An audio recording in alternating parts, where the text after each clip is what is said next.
الحمد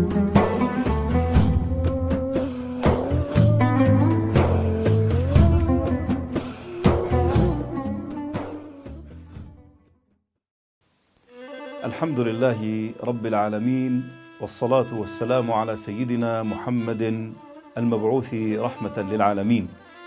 اللهم صل وسلم وبارك على سيدنا محمد وعلى آله وأصحابه أجمعين.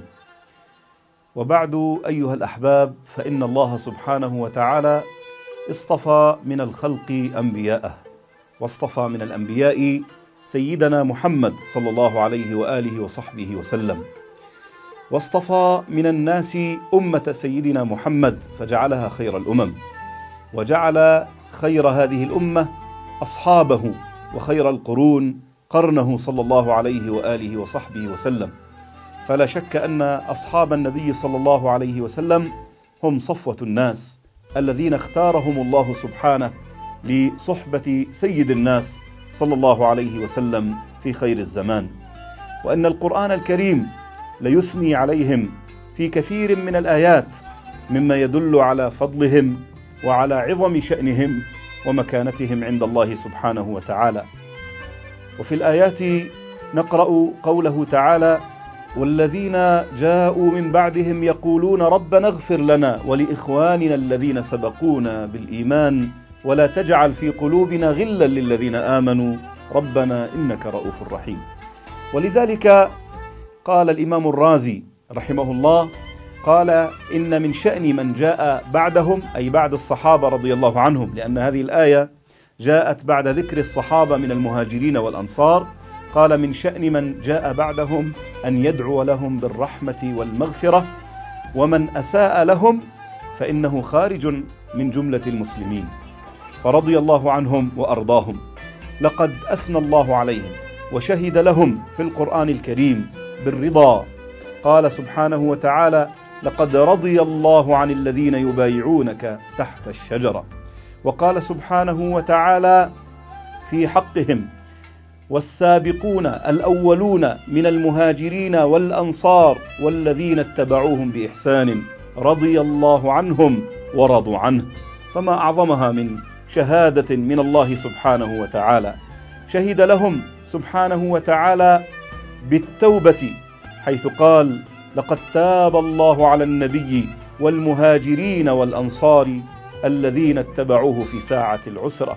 معهم وسام من ربهم بالرضا، بالمعية، بالعفو من الله سبحانه وتعالى، بالصدق حيث قال: أولئك هم الصادقون، بالفلاح حيث قال: أولئك هم المفلحون، بالفوز حيث قال: أولئك هم الفائزون.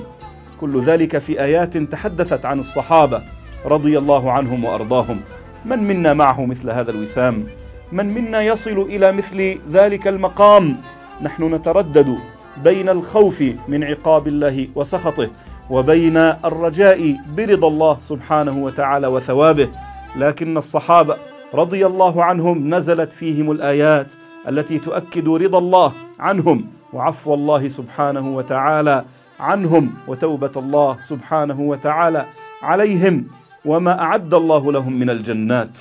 فمهما أنفق الواحد منا ومهما فعل فإنه لا يصل إلى قدر، بل ولا إلى بعض قدر هؤلاء الصحابة الكرام، كما قال صلى الله عليه وسلم: ما بلغ أحدكم مد أحدهم أو نصيفه. صلى الله على سيدنا محمد. ورضي الله سبحانه وتعالى عن أصحابه الكرام. إن الآيات التي أثنى الله سبحانه وتعالى فيها على الصحابة منها ما هو عام، جاء الثناء فيها على الأمة كلها، كقوله تعالى: كنتم خير أمة أخرجت للناس ولتكونوا شهداء على الناس وكذلك جعلناكم أمة وسطا. فلا شك أن أول المخاطبين بهذه الآيات هم أصحاب رسول الله صلى الله عليه وآله وصحبه وسلم، فهم أهل الوسطية وهم أهل الخيرية وهم خير أمة أخرجت للناس رضي الله عنهم وأرضاهم. وكذلك فقد جاء من الآيات التي تمدحهم وتثني عليهم بشكل خاص رضي الله عنهم وأرضاهم. ومنها قوله تعالى: محمد رسول الله والذين معه أشداء على الكفار رحماء بينهم تراهم ركعا سجدا يبتغون فضلا من ربهم ورضوانا سيماهم في وجوههم من أثر السجود. كل هذه الأوصاف، كل هذه الثناءات من الله سبحانه وتعالى على أولئك القوم الذين كانوا في معية سيدنا محمد صلى الله عليه وآله وصحبه وسلم. بل بيّنت هذه الآية في تكملتها أن الله أثنى عليهم من قبل وجودهم، فقد أثنى عليهم في التوراة وفي الإنجيل وضرب لهم الأمثلة العظيمة رضي الله عنهم وأرضاهم.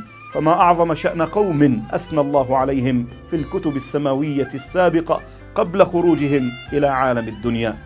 وكذلك قال سبحانه وتعالى: لا يستوي منكم من أنفق من قبل الفتح وقاتل أولئك أعظم درجة من الذين أنفقوا من قبل وقاتلوا وكلا وعد الله الحسنى.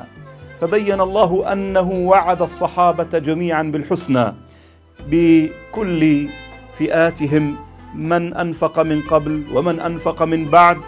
والذين وعدهم الله بالحسنى بيّنت الآية الأخرى ما لهم عند الله وبعدهم عن عذاب الله، حيث قال سبحانه وتعالى: إن الذين سبقت لهم منا الحسنى أولئك عنها مبعدون.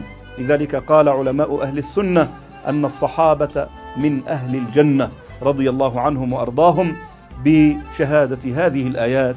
كذلك زكاهم الله سبحانه وتعالى، حيث شهد بأن المؤمنين الذين مع النبي صلى الله عليه وآله وسلم هم الذين أيد الله بهم نبيه ونصر الله سبحانه وتعالى بهم نبيه، حين قال عن النبي صلى الله عليه وسلم: حسبك الله ومن اتبعك من المؤمنين، وحين قال: هو الذي أيدك بنصره وبالمؤمنين. إذن هؤلاء المؤمنين الذين زامنوا النبي صلى الله عليه وسلم وصحبوه كانوا صفوة خلق الله سبحانه وتعالى، اختارهم الله لنصرة نبيه وتأييده. رضي الله عن أصحاب رسول الله أجمعين، وصلى الله وسلم وبارك على سيدنا محمد وعلى آله الطيبين الطاهرين، وجمعنا الله بهم وجعلنا على آثارهم مهتدين ولهم تابعين بإحسان إلى يوم الدين، وثبتنا الله على ذلك وجمعنا بهم في جنات النعيم. صلى الله وسلم وبارك على سيدنا محمد ورضي عن آله وأصحابه أجمعين، والحمد لله رب العالمين.